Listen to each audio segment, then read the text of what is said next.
fyrir fólkið og velkomin með mér í Glettur rétt eina ferðina. Nú ég komin hérna upp að Ráðhúsi Fljótsdals héraðs. Það hérna sem til dæmis bæjarstjórnarfundir eru haldnir. Það hérna í norður endanum á húsinu en hérna aftur í suður endanum. Þar fullorðið fólk að bardúsa með horn. Hornin eru að vísu nokkuð stór, þetta ekki litlu lambahornir sem við vorum sum hverja leika okkur að í æsku. Þetta eru stór og mikil horn og hérna hafa menn allt á hornum sér í orðsins fyrstu merkingu. Við skulum labba inn og kanna hvað þarna að vera. Við erum að mæla hreinsihornin, finna út hvað eru stórar krónur og hvað eru mjög stórar krónur. Og hver tilgangurinn? Við erum með hornamælinga í Leiðsögumannafélagið. Félag leiðsögumanna með hreindýraveiðum með nefnd sem heitir hornamælinganefnd og við veitum verðlaun fyrir stærstu krónurnar.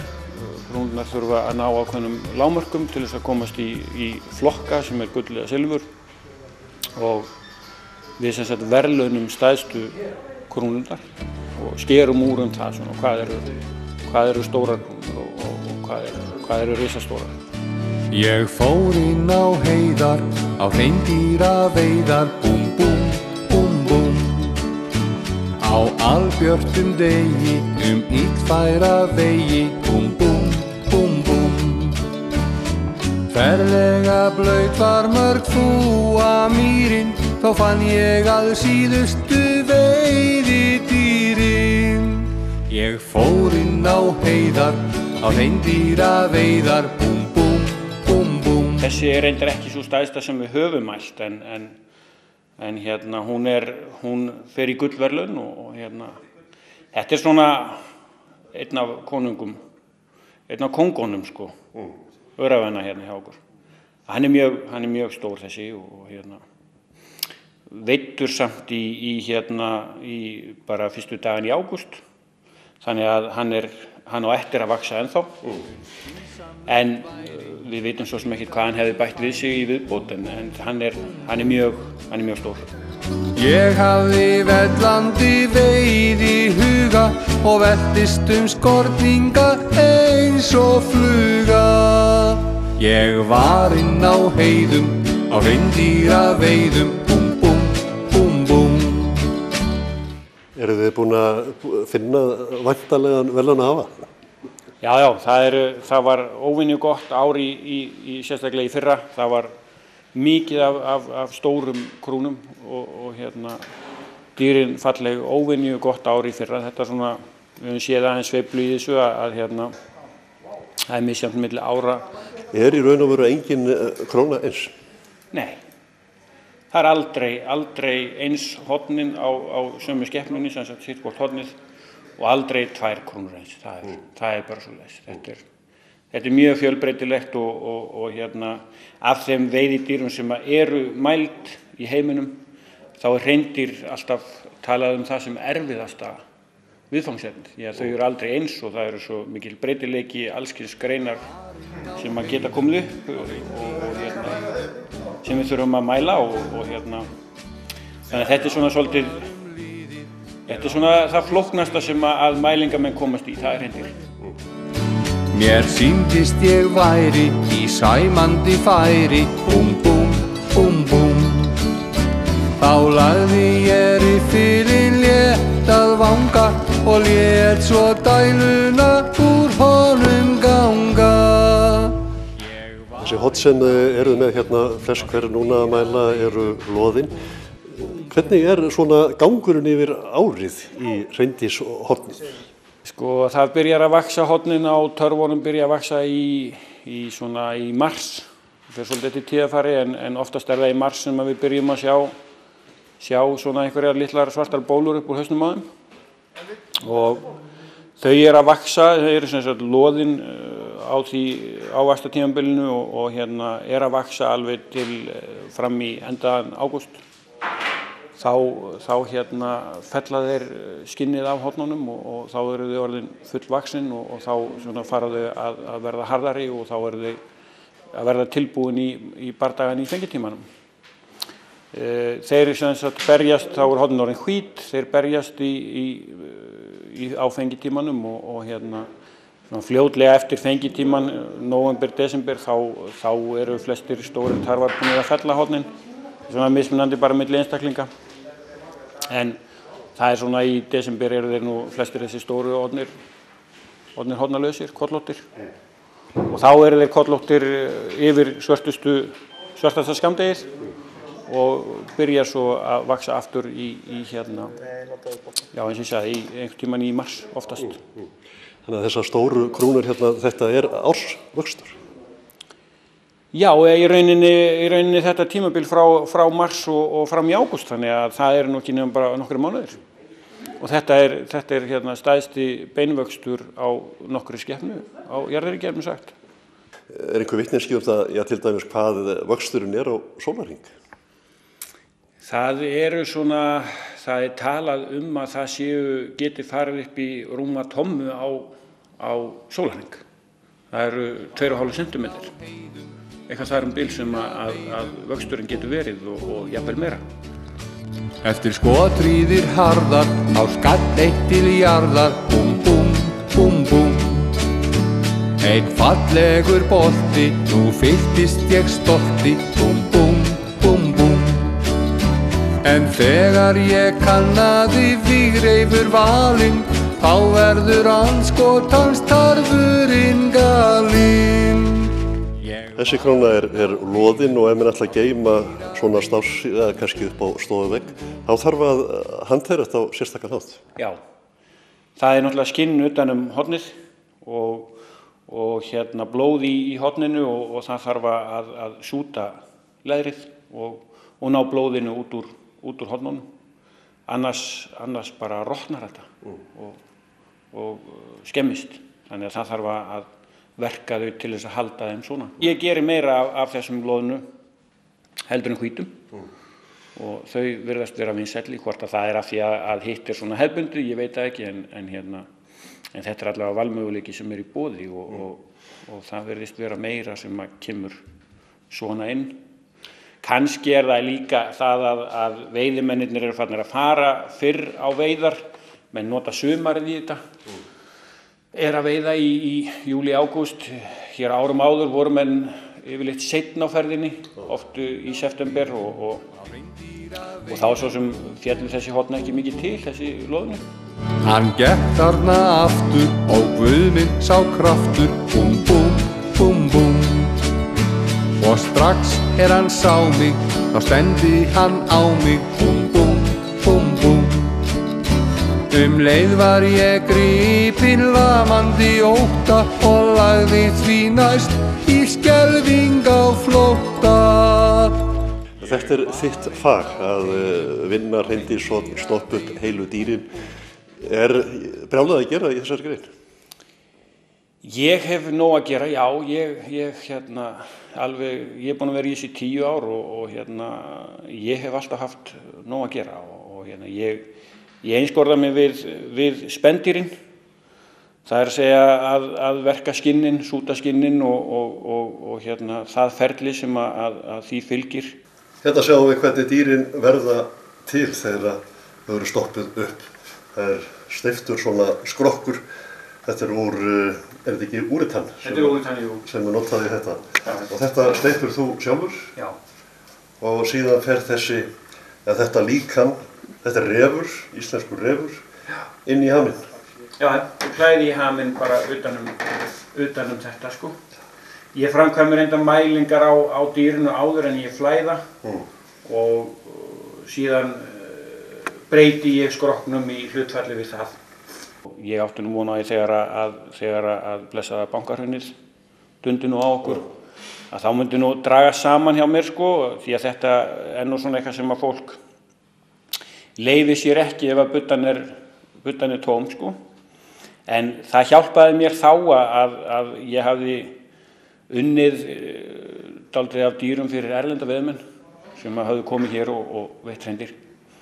Og það fór að tikka inn veiðidýr erlendis frá. Gegnum þessa menn sem að komið hér og veittu hreindýr og ég sendi þeim út og þeir voru ánægðir og svo fóru þeir til Grænlands árið eftir og þá sendu þeir mér dýrin sín og báðu mig að stoppa upp og þannig svona eignaðist ég markað erlendis. Þaðan til dæmis sem að sauðnautin koma? Sauðnautin koma frá Grænlandi, já.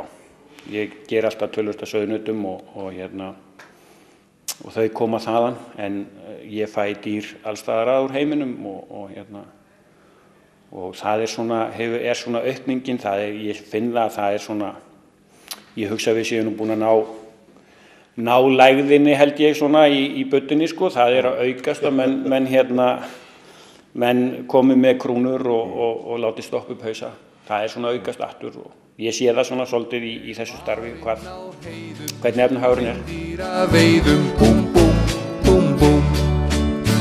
Ég hljóp þarna í mónum með hjartað í skónum búm búm búm búm.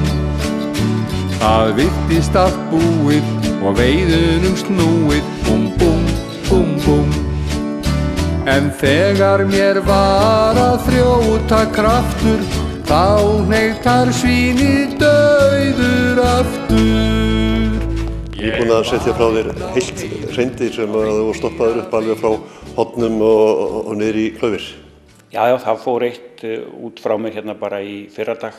Það var hreindýr í heilu lagi, íslenskt hreindýr og við fer á safn og ég hef gert nokkur svoleiðis og fleiri dýr, erlendýr í heilu lagi. Ég er búinn að gera mörg dýr sem að koma erlendis frá í heilu lagi. Áttu kannski dýr út allar heimsálfur? Ég á dýr semst frá, hafa komið víða að, en í flestum tilfellum sendi ég þau til Ameríku. En ég hef fengið dýr frá flest öllum heimsálfum. En eitt svona dýr eins og einn hreindýrstarfur á fæti, er þetta ekki gríðarleg vinna? Jú, það er mjög margir klukkutímar sem að liggja í því að stoppa upp hreindýrstarf og það svona útheimtir svolítið sára góma, fingurgóma að setja saman hreindýr því það er mikill saumaskapur. Það er að sauma saman þar sem að skorið er í það og það er mikil vinna. Það er mikil nostur, þetta er mikil þolinmæði og mikil nostur við það að setja saman dýr í heilu lagi. En samt gefandi og skemmtilegt. Já, það er það náttúrulega og gaman að sjá afraksturinn og það er gefandi að sjá það og spennandi náttúrulega að vinna dýr í öllum formum sem að ég vinn þau og það er alltaf svolítið gaman þegar maður er búinn að taka síðasta sporið og sjá afraksturinn Sjá listaverkið. Já, verkið. En hérna voruð þið að mæla hornin fram og tilbaka, fullorðið fólk að velta fyrir sér hornum sem börn voruð þið kannski leikokkur með ennþá minni horn. Er þetta kannski hjá veiðumönnum erlendis öðruvísi heldur en hér? Hér eru Íslendingar yfirleitt að veiða sér til matar. En eru kannski erlendir veiðimenn meira að metast á það hver nær flottustu brúninni? Já, veiðar erlendis ganga út á það í langflestum tilfellum að þá eru menn að sækja sér veiðiminjar.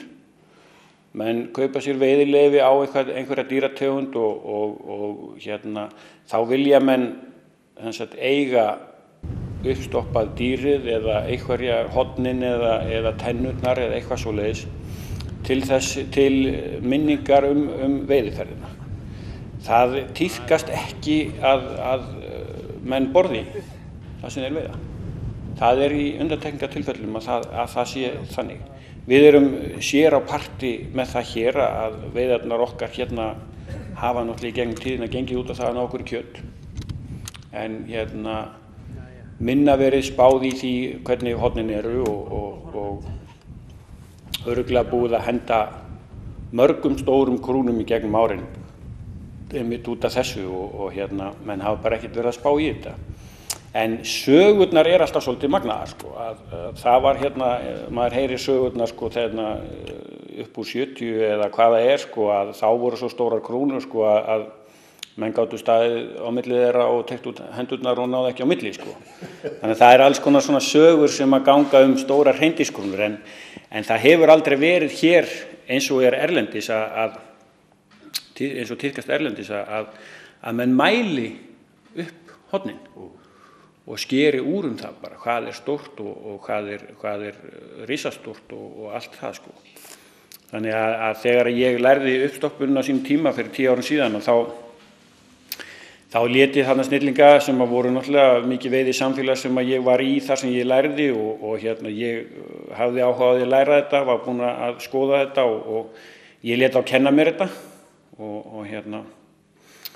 og kom svo náttúrulega með þá vitneskju hér heim og ég sá það náttúrulega að það þýddi ekkert fyrir mig að vera einn að gúldrast með þetta.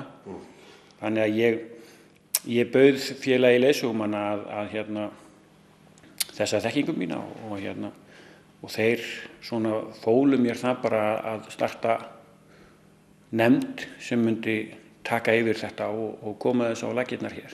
Og velja flottustu krúnuna. Já, við fórum í mikla vinnu á sínum tíma með það og við þurftum náttúrulega að ákveða svokölluð lágmörk sem að lágmarkstölu sem að krúna þarf að ná til þess að flokkast vera gullkrúna eða silfurkrúna.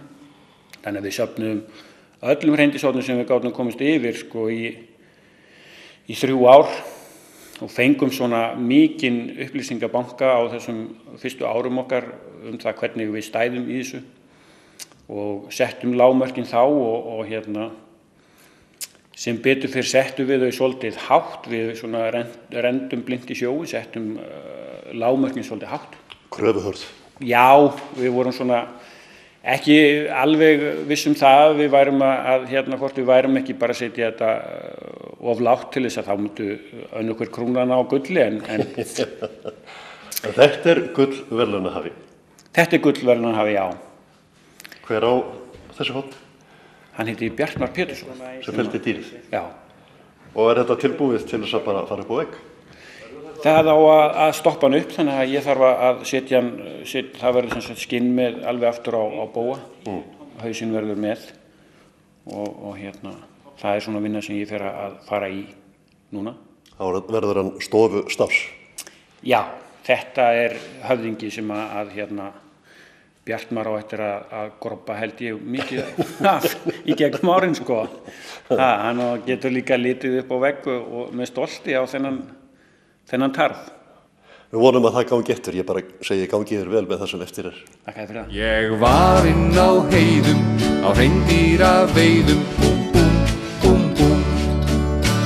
Nú reika ég heima og reyni að gleyma, búm, búm, búm, búm. Ég þol ekki heiðar, mér hreindýraveiðar, búm, búm, búm, búm. Og þetta fór í mig þannig lagað, ég þol ekki kjöt nema niður sagað. Ég fór inn á heiðar, á hreindýraveiðar, búm, búm, búm, búm. Nú næst skulum við bregða okkur niður að Héraðsósi. Við erum reyndar ekki alveg ókunnuð þarna. Við vorum þarna í síðustu glettum, heimsóttum fólkið í Húsey sem eru til dæmis með lítinn selkópinn sem heitir Eyjafjallajökull og hann dafnar vel. Nú þarna mætast stórfljótin, Jökulsá á Dal og Lagarfljót og renna í einum ósi til sjávar. Nú þarna eru miklir sandar enda ekkert smáræði af jarðvegi sem þessi stórfljót bera allt innan frá jökli til sjávar. Nú á undanförnum árum hefur ósinn smátt og smátt þokast vestar í átt að Jökulsárhlíðinni, bændum þar til lítillar gleði. Þetta hefur skapað landbrot að þeirra mati og þeir töldu jafnframt að þetta torveldaði fiski, laxi og silungi göngu upp í árnar. Nú til að bæta úr þessu var ráðist í að grafa út nýjan ós í febrúar í vetur á vegum Landsvirkjunar. Þetta gekk fljótt og vel fyrir sig, en Ægir konungur var mun hraðvirkari þegar hann lokaði þessum nýja ósi á skammri stundu í brimi nokkrum dögum síðar. Nú Örn í Húsey sagði mér reyndar að þetta hafi ekki komið sér sérlega mikið á óvart.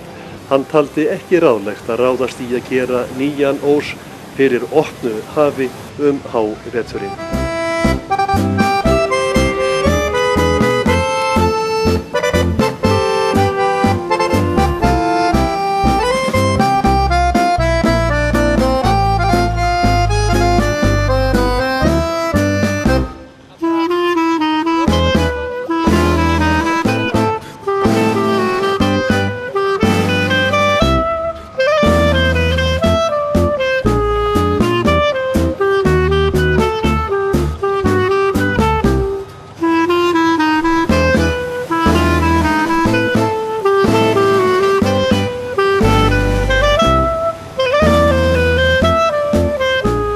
En Landsvirkjunarmenn voru nú ekki aldeilis á því að gefast upp. Þegar voraði mættu þeir aftur á staðinn og nú ákváðu þeir að nota eingöngu gamla lagið. Nú skildi takast á við náttúruöflin með skóflunni einni saman. Já, nú vorum við komnir hérna til að gera tilraun 2 við nýjan ós. Það tókst nú ekki í fyrra skiptið að láta ána vera hérna í þessu nýja farvegi, en nú ætlum við að prófa þegar að vorflóðin eru að ná hámarki. En að öllu gamni slepptu þá voru stórvígt tæki ekki langt undan. Hér kemur grafan tilbúin í slaginn, rennir sér þarna niður í það sem eftir er af gömlu rennunni frá í vetur.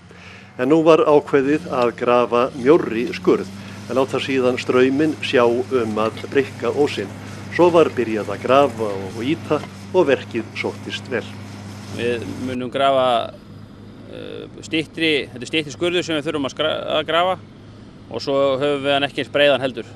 Við höfðum í rauninni ekki ætlað að gera aðra tilraun fyrir inn í haust til að halda okkur alfarið utan við göngutíma laxfiska. En þá var síðan landeigendur og ábúendur sem spurði okkur úr snemmi í júní hvort við værum ekki til að gera aðra tilraun núna því það voru mikil flóð í ánum.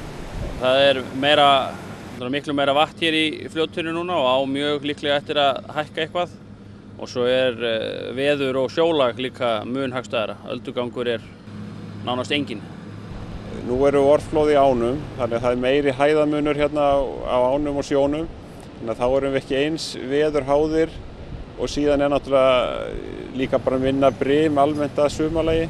Þannig að núna getum við nokkurn veginn fullyrt að það verða góðar aðstæður fyrir þennan ós. Allavega minnst kosti mánuði viðbót meðan svona mikið vatn í ánum.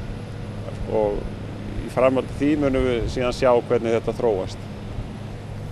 Nú við fengum jákvæða umsögn frá Veiðimálastofnun og Fiskistofu fyrir þessari framkvæmd núna og þannig að við drifum í þessu núna, opnuðum þetta á hvítasunnudag og þessi nýja ós hefur rifið sig mjög hratt út, er orðinn 150-200 metra breiður og það er gaman að sjá að maður sér það hérna á litaskílánum að allt vatnið úr Lagarfljótinu rennur þennan ós og hluti af vatninu og jöklu. Þannig að það verður mjög gaman eða fróðlegt í sumar að sjá hvernig þetta þróast, rauninni hvort velja árnar nýja ósinn eða gamla ósinn. Lagarfljótið er allavega í augnablikinu búið að velja nýja ósinn. Það hefur verið mikill vöxtur í öllum lækjum og ám og fljótum fyrir austan að undanförnu, þannig að strax myndaðist mikill straumur í skurðinum. Fyrir en varði byrjaði vatnselgurinn að grafa ósinn út og eftir vikuna var ósinn kominn hátt í 200 metra. Þetta þykir lofa góðu framhaldið. Já, það er allavega heppnast sem til var ætlast að opna þennan ós og hann er orðinn stór eins og við rauninni ætluðumst til.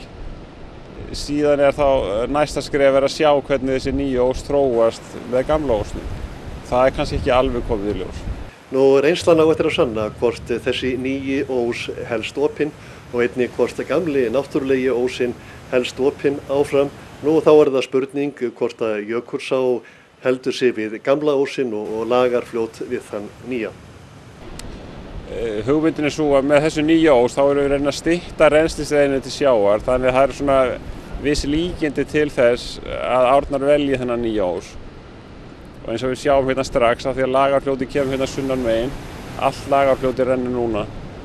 Þó það séu mikil flóð þá rennur það allt, maður sér á litaskílunum, það rennur allt nýja ósinn. Já, vatnsborðið er orðið lægra hérna fyrir ofan, nú náttúrulega eru, eins og ég segi, þetta eru 2 ósar, þannig að það hefur lækkað hérna í Lagarfljótinu meter, það er rauninni Það kostaði Lagarfljótið 1 meter í orku að renna þessa 3 kílómetra í gamla ósinn, þannig að það græðir hérna meter á þessum ós sem var alltaf hugmyndin. Nú reynslan á þeirra sýna hvort þessi nýju ós eykur fiskgengd upp í Jökulsá og upp í Lagarfljót, en bændur á Héraði vilja meina að fiskgengd í fljótinu hafi snar minnkað eftir að Jökulsá á Dal var veitt yfir í fljótið með tilkomu Kárahnjúkavirkjunar. En reynslan á eftir að skera úr hvernig fiskinum gengur að komast upp í árnar. Nei, við fengum í rauninni leyfi miðað við það að við myndum ljúka hérna framkvæmdu fyrir 15. júní og í rauninni laxinn ekki farin að ganga ennþá að fullum krafti hérna í árnar og miðað við alla þá leið sem laxinn búinn að synda þá hef ég full trú á því að hann finni sína leið hérna upp á árnar þó að hann þurfa að velja milli 2 ósa tímabundið. Ég held að þetta hlýtur að verða bærinn eftir á endanum.